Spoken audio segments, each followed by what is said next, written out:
Bueno, ahora les voy a hablar sobre nomenclaturas y clasificaciones. Para eso yo decidí hacer como ciertos grupos debido a que todos se relacionan entre sí. Eh, Voy a hablar de los grupos en general y de sus subgrupos que muestran dentro de la lectura. Entonces, lo primero es que son nomenclatura y clasificaciones. Básicamente son sistemas para organizar y agrupar datos de manera coherente. Esto se hace en diferentes ámbitos como lo son económicos, culturales o sociales. Todo esto debe estar alineado con un estándar nacional e internacional para asegurar que se puedan comparar. Y las nomenclaturas establecen reglas y convenciones dentro de una clasificación. Lo primero que tenemos es el diseño estadístico. Como ven acá, define los elementos esenciales de una operación estadística. Esto dentro de un espacio, como lo puede ser el universo, que es el conjunto total de unidades estudiadas, la población objetivo, que es el subconjunto del universo, que puede ser estimado excluyendo algunos grupos por criterios, como ya mencioné antes, que son económicos, políticos, culturales, etc. Luego tenemos el marco estadístico. Eso es un conjunto de unidades de observación, que puede ser muestral, como las encuestas, o censal, como los censos. Luego tenemos fuente de datos. Básicamente es la información que se obtiene mediante los censos, que es la cobertura total de la población, pues. Y se hace como por encuestas de muestreo basada en una muestra representativa, porque se debe tomar gran parte de la población para poder hacer un censo o pues una encuesta, tener una estadística representativa. Entonces, luego tenemos cobertura y desagregación. Acá lo puse en tres partes: cobertura geográfica, desagregación geográfica y desagregación temática. La cobertura geográfica es a nivel territorial del estudio, que puede ser nacional, regional, etc. Luego la desagregación geográfica. Esto ya es a nivel de detalle con que se representan los datos según la cobertura. Y finalmente la desagregación temática. Básicamente es el nivel de detalle de los temas de estudio. Es decir, todas van como a nivel de estudio detallando el anterior. Lo siguiente es unidades estadísticas. Bueno, básicamente se divide en varias, que son unidades de observación, que es el objeto de estudio, ¿no? Lo que es la persona, el hogar, empresa. Ahí pues se ve en la diapositiva. La siguiente es unidad de análisis.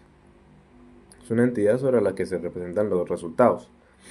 No es mucho más que decir. Ahí pues básicamente se ve ahí como las encuestas agropecuarias, encuestas sociales y pues obviamente también se pueden dividir en más, que son las mismas que mencioné anteriormente. Esto todo depende de la cobertura, ¿no? De la cobertura geográfica y haciendo su análisis detallado. Y finalmente la unidad de muestreo, que es básicamente el grupo pues, de la muestra al que se le están aplicando los criterios que se van a evaluar. Luego tenemos el diseño muestral. Involucra selección de la muestra y estimación de resultados. Ok, entonces para el diseño muestral, perdón, para el diseño muestral, básicamente es que especifica ciertas etapas, fases y algoritmos usados. Entonces yo lo que hice fue eh, dividir en cuatro: tamaño de la muestra, ponderadores, procedimiento de estimación y periodo de referencia. Esto realmente lo vi, pues en la lectura se mencionaba mucho antes que lo de diseño muestral, pero decidí ponerlo acá porque creo que queda mucho mejor explicarlo en esta parte. Entonces, lo primero es el tamaño de la muestra. Establece parámetros a estudiar y metodología de cálculo. ¿Esto qué es? Básicamente, el tamaño de la muestra es que considera lo que interviene dentro de la muestra, ¿sí? Los elementos que intervienen, los costos operativos, mecanismos de fijación y pues todo lo que tenga que ver con precisión y confiabilidad. Luego tenemos los ponderadores.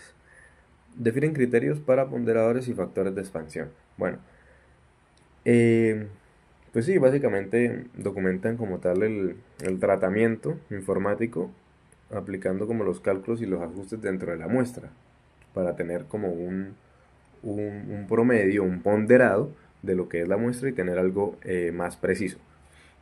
Luego tenemos el procedimiento de estimación. Describe el método para estimar parámetros, poblaciones.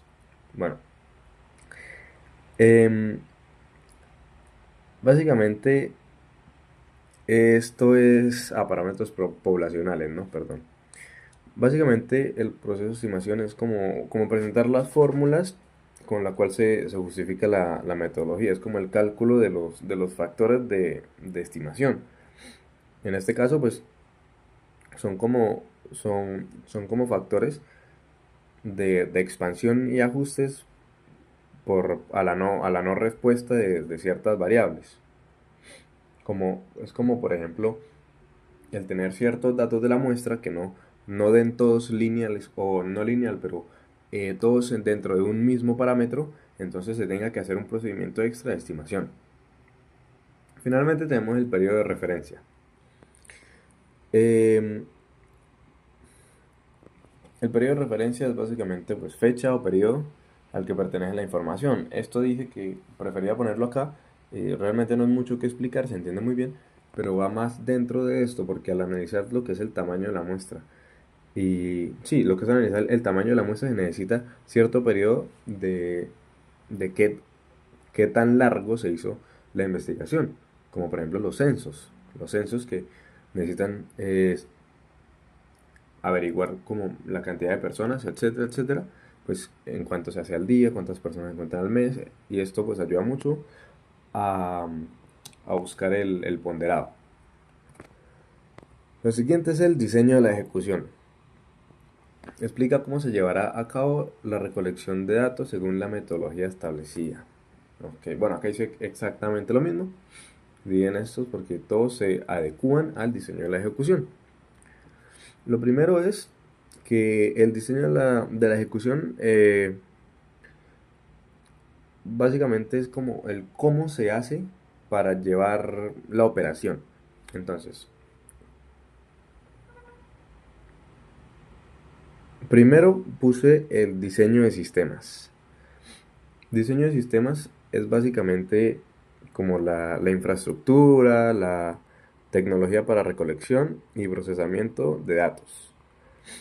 En esto, pues la lectura decía tres partes que son básicamente modelo de datos, anonimización y respaldo de información. El modelo de datos es básicamente definir variables de referencia y herramientas de desarrollo. La anonimización protege la confidencialidad y protocolos de seguridad. Eso es como tal del sistema únicamente. Y el respaldo de información son los mecanismos de integridad y recuperación de datos. Fácil de entender. Luego tenemos métodos y mecanismos para el control de calidad. Básicamente lo que busca esto es definir estrategias para garantizar la calidad de la recolección hasta la difusión, que es el último. En esto hay varios puntos, como lo son por ejemplo supervisión y monitoreo, que es básicamente los controles en la recolección y el procesamiento de datos, ¿no? Que se vaya llevando una supervisión, un conteo y que se vaya haciendo bien. El otro punto de esto es los indicadores de calidad. ¿Qué puede ser un indicador de calidad? Cálculo de rendimiento del personal, errores en un formulario, tasa de cobertura y que no se dé una respuesta, evaluación de sesgos y, y al final pues se hace como tal la corrección de todo eso, que es básicamente pruebas piloto y ajustes en campos, que es básicamente el siguiente tema, el diseño de pruebas piloto. El diseño de pruebas piloto es que se evalúa la operación estadística a pequeña escala antes de su implementación total, ¿no? Hay una que se llama prueba pretest, que es básicamente que se comprenda el cuestionario que se le va a dar a las personas. La verificación del cuestionario. Estas pruebas, pues, como, como que documentan, sí, documentan lo que puede pasar a gran escala para mejorar la ejecución total.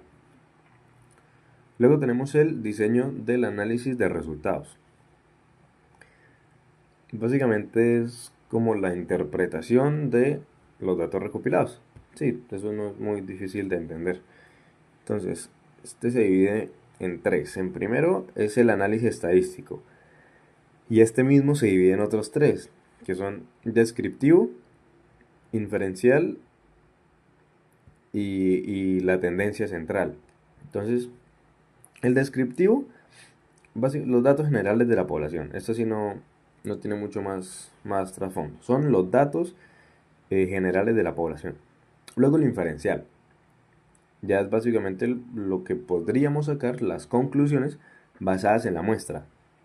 Y finalmente la tendencia es básicamente la evaluación de la dispersión y la distribución de las respuestas. Eso por análisis estadístico. Luego, en análisis de contexto, básicamente es la comparación con fuentes históricas o hechos relevantes. El si se ha hecho esto anteriormente y poder compararlo. Y finalmente, comités de expertos. Básicamente es validar el resultado antes de la publicación, porque lo que se busca es que sea un conteo preciso. Finalmente, diseño de la difusión. El diseño de la difusión define los medios y estrategias para comunicar resultados. Ya pues se va a mostrar lo que se hizo, ¿no? Para esto también tenemos tres. Administración del repositorio, productos de difusión y medios de publicación. Entonces, para administración del repositorio, mm, básicamente es el almacenamiento, perdón, de los microdatos, macrodatos y metadatos. Luego, productos de difusión. Son los cuadros de salida, los gráficos con notas explicativas y los coeficientes de variación y tasas de imputación. Sí, ahí pues no hay mucho que explicar, realmente son como los datos em, de los medios para comunicar. Y luego finalmente tenemos los medios de publicación. Acá pues se entiende mucho más fácil, son los boletines, los anuarios, bases de datos, informes en línea, etcétera, etcétera. Y pues con esto yo finalizaría esta parte del video. Muchísimas gracias.